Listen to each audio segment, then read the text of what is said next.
seorang ayah itu boleh memakan dan mengambil hasil usaha daripada anaknya sendiri. Ya, seorang ayah itu boleh mengambil dan memakan dari usaha anaknya sendiri walaupun hana laki izin. Ya, seorang ayah, ya, walaupun anaknya sudah kahwin, anaknya sudah berkeluarga, seorang ayah jet gecok dari usaha anak ge pajuh jet, ya, kemudian gecok jet hana payah laki izin ba anak. Ya, kenapa demikian? Ya, karena li'anna Nabi qal karena Rasulullah bersabda dalam sebuah hadis, auladukum min tayyibi aksabikum, anak-anak kalian itu adalah daripada hasil usaha kalian yang terbaik. Anak-anak kita itu adalah hasil usaha kita. Ya, anak kita itu hasil usaha kita. Nyo menan bekai le. Anak kita nyo raya tak pelara lahir, ya, raya tak pelara. Nyan adalah hasil usaha tanya bukan? Nekalon ka raya ka lagi nyan ni. Ya, alhamdulillah nabi lepo ka lagi nyan cedah carong, ya, sehat badan dempa, ya. Itu hasil usaha orang tuanya. Nah, maka fakulu min amwali auladikum hani'a, maka makanlah daripada harta anak-anakmu hani'an, ya, dengan baik-baik. Ya, jadi seorang ayah gecok atra anak ge pajuh atra anak ge nyan sah. Hana dia pegah ayah lung ka dia cu atra lun. Hana menyanyan ayah kata, menyanyan urun syik kata, mak kata, nyan adalah merupakan nyan sama lagi gecok atra ro ge. Nyan bat. Jit ge pajuh dia bisa makan harta daripada anak-anaknya. Ha? Berapa banyak? So suka hati. Ambil terus. Muntung mentengna. Ada orang tu je dapat jual tengah ke haji dapat jual boleh. Ya, paduk je dah cok tengku. Ya. Haniah, ya, dengan cara yang baik, ya. Besit ayah gerda, nasi ayah gerda kau kan. Untung lagi kan kapai tak cok ngadung muju, bah bergasin je, ya. Nyan ayahnya gerda, zalim terhadap anak, ya. Makanlah dengan cara yang baik. Cok, ya. Hana masalah. Ya. Kiban, naon form ya. Kaji cok atra anak, ha? Ya, banyak wanya kaji cok atra anak, kaji pajuh atra anak. Begini juga anak-anak harus paham bahawa dia itu adalah hasil usaha dari orang tuanya, maka harta dia ya harta orang tuanya, boleh diambil oleh orang tuanya, boleh dimakan oleh kedua orang tuanya. Nah, dengan cara yang tidak zalim tentu, ya, terhadap anak. Nah.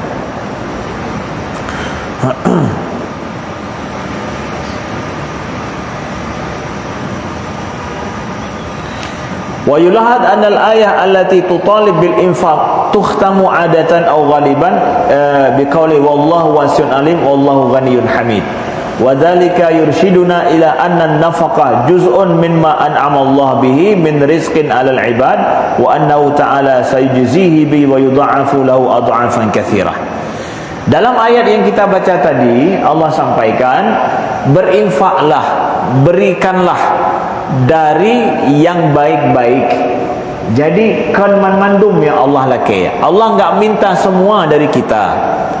Min thayyibat, dari yang gata usahakan. Yang baik-baik yang gata usahakan. Yang baik-baik yang kalian usahakan. Artinya dalam berinfak fisabilillah Allah enggak minta semua. Sebahagian pun bukan bermakna setengah, tapi bagian daripada itu. Jadi infak fisabilillah, kita harus ada sebuah keyakinan dalam diri kita bahawa berinfak fisabilillah itu adalah terus menerus dalam hidup. Terus dalam hidup, tidak pernah berhenti walau sedikit. Itu adalah gaya hidup orang mukmin. Berinfak, memberi fisabilillah, harta yang baik pada jalan yang baik, itu adalah gaya hidup kita. Bahasa ni dah pegang haid masalah infak ana payah pernah olehnya. Orang mukmin yang beriman cik laginya cara udip. Masyarakat kita, masyarakat yang suka berinfak fisabilillah, jelas masyarakat muslim, masyarakat seperti itu. Maka kita perlu sampaikan bahwa kita berbangga selaku rakyat Aceh, begitu juga selaku muslimin di Nusantara ini adalah menjadi orang nomor satu yang paling mudah berinfak fisabilillah, memberikan hartanya fisabilillah. Termasuk yang jelas kita termasuk orang-orang Aceh, jelas dalam hal ini mudah, ringan tangan untuk berinfak fisabilillah. Dan ini kita pertahankan. Inilah ciri orang mukmin, ciri orang muslim, ya, yang dididik dalam masyarakat muslim, yang demi untuk sesuatu yang baik, sesuatu yang memang ada niat fisabilillahnya di sana untuk menegakkan agama Allah, maka mudah sekali orang mukmin itu untuk bersedekah. Bukan masalahnya ini ekonomi baik tidak baik, bukan masalah ekonomi baik tidak baik orang bersedekah, tapi pada kebaikan hatinya atau tidak, ya.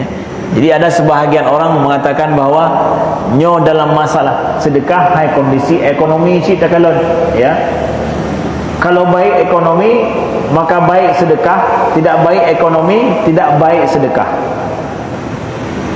Kenya mana? Tanya tamu form leweknya mana? Kita pahami seperti itu.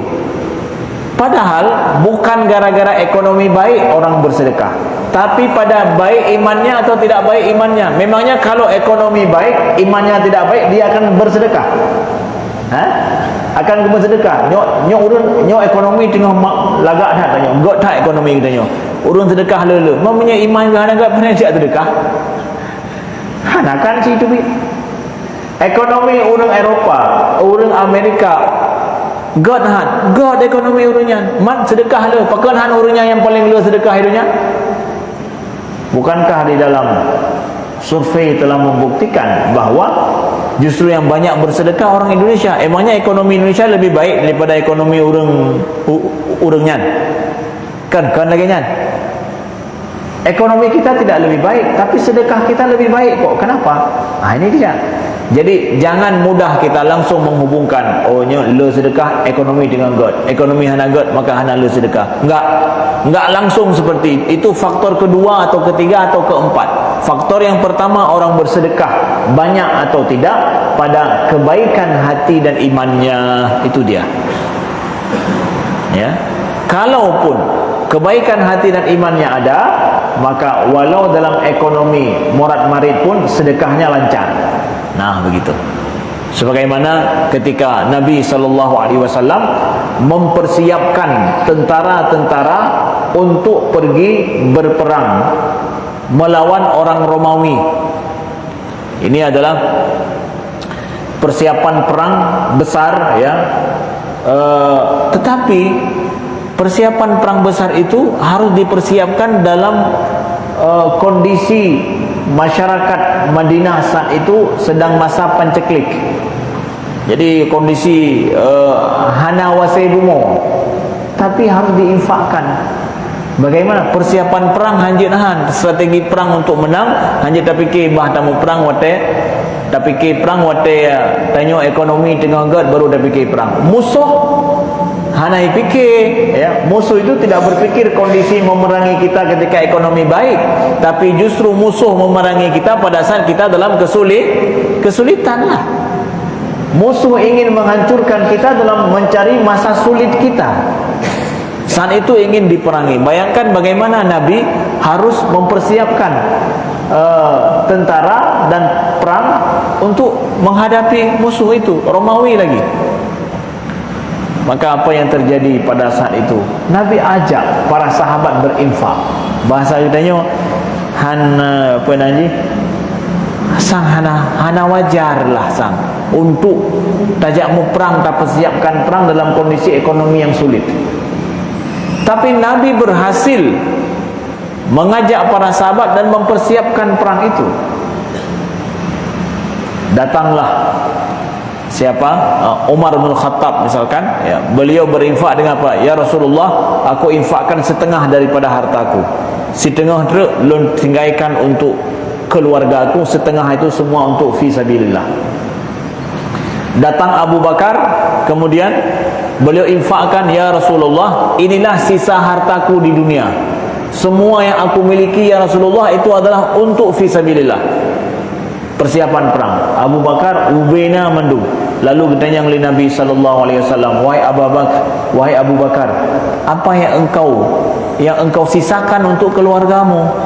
Apa yang kata kubah untuk keluarga? Kata, ya Rasulullah, aku tinggalkan kepada mereka Allah dan Rasulnya saja. Lun tinggal ke anak lun, ke perumah lun adalah Allah dan Rasul mentang hana lain. Yang lain ube yang lun miliki, lun juk mandu. Contoh, ya. Orang berinfak itu bukan pada ekonomi tenaga atau mana, tapi pada kebaikan hati dan imannya, itu saja. Baik sabing tanya tak fikir bahawa apa faktor ekonomi ke yang menentukan banyak infak, tidak, enggak. Makanya Allah sampaikan, ya ayyuhalladzina amanu, wahai orang-orang yang beriman, berinfaklah. Karena infak itu berhubungan dengan iman, bukan langsung berhubungan dengan ekonomi. Ekonomi yang faktor kedua, ketiga, keempat setelah iman. Ya. Jadi pemahaman persepsi harus kita ubah. Di akhir ayat ini Allah sampaikan kepada kita bahwa wallahu ghaniyun hamid, Allah maha kaya lagi maha terpuji, ya. Ini menunjukkan bahwa apa yang kita usahakan dalam hidup, apa yang kemudian Allah tumbuhkan dari bumi untuk kita, itu daripada nikmat Allah. Dan Allah maha kaya untuk memberikan balasan terhadap apa yang kita infakkan.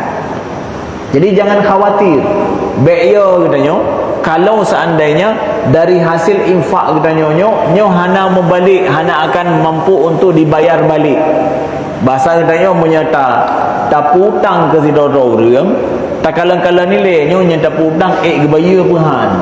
Ya, kemudian kitanya menyertai hutang harta kitanya kepada manusia, kita akan lihat dulu ni sanggup dia bayar enggak. Kemampuan bayar ada, kita hutangkan. Enggak ada kemampuan bayar nampaknya, enggak kita hutangkan. Kita berinfak fi sabilillah itu seperti kita menghutangkan harta kita pada Allah. Allah ghaniyun hamid. Allah jelaskan dirinya, tegaskan kepada kita, Allah itu maha kaya, maha terpuji lagi. Allah sanggup, yakinlah Allah sanggup, Allah maha kuasa untuk membalas balik dari apa yang kita infakkan daripada harta kita. Allah balas, bahkan dengan balasan adha'afan katsirah, dengan balasan yang berlipat ganda adanya. Ayat ini menjadi sebuah peringatan kepada kita semua. Kalau bicara masalah sedekah, bicara masalah zakat, yang kita keluarkan, yang kita berikan, itu wajib harus dari yang terbaik yang kita usahakan, yang paling good. Man lam sedekah sunnah, Ustaz, berarti yang sedekah sunnah menyatakan sedekah ini adalah maksudnya sedekah sunnah yang seikhlas hati, yang seikhlas hatinya juga yang terbaik yang kita miliki, sehingga betul-betul dia ke sedekah. Nah, maka konsep sedekahnya adalah konsep yang sangat suci, konsep yang sangat terbaik di dalam Islam. Jadi hana main-main.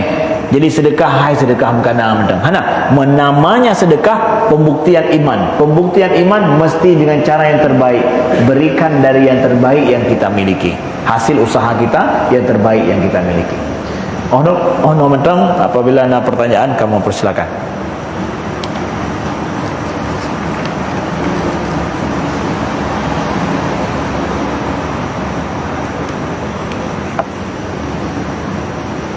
Ada pertanyaan?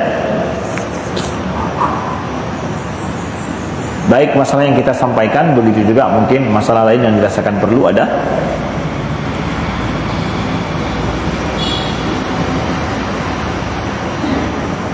Tidak ada? Baik, terima kasih atas segala perhatian.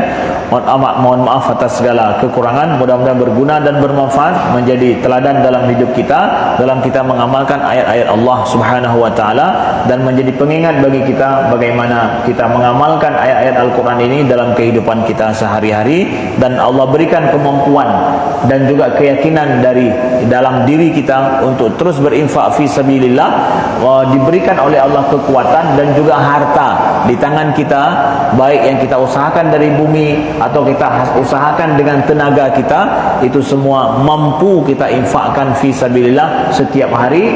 Dan jadikanlah gaya hidup kita selaku orang beriman itu adalah terus punya kemampuan berinfak. Orang yang punya niat seperti itu, Allah mudahkan bagi dia untuk berinfak. Sedangkan orang yang tidak punya niat untuk itu, maka ada saja jalan yang dia terkendala untuk berinfak, karena sesuatu dimulai daripada niat. Ustaz lun nyo hana peng, ustaz hana harta, kurang harta, menyena pegang masalah sedekah, masalah infak, langsung lun ingat le hana belanja lun. Ya, nyen benar depa. Ketika ada nanti ingat hana belanja, betul-betul yang terjadi hana belanja. Tapi ketika kita ingat memang hana belanja, tapi saya niatkan, ya Allah, ada je ulun bulu yang gak-gak lagi yang buik lu mampu infakkan. Begitu niatkan. Bem tu tengah katanya, umahnya ke hana belanja, hana belanja, hansip peng, hansip hartanya. Jangan pikirkan itu, pikirkan, ya Allah, berikanlah yang banyak-banyak, yang terbaik, ya, yang baik-baik itu yang banyak, yang mampu saya infakkan, ya Allah. Itu yang kita niatkan. Ya Allah, mudah-mudahan aku belum lagi yang harta yang ibu sanggup lu infak fisabilillah. Begitu kita niatkan. Dan kalau begitu terus kita niatkan, datang dia, Allah berikan. Dengan itu kita mampu untuk berinfak fisabilillah dengan yang terbaik yang kita usahakan. Ono mentang subhanakallahumma wa bihamdika asyhadu an la ilaha illa anta astaghfiruka wa atubu ilaika. Wa sallallahu ala sayyidina Muhammadin walhamdulillahi rabbil alamin. Wassalamualaikum warahmatullahi wabarakatuh. Waalaikumsalam.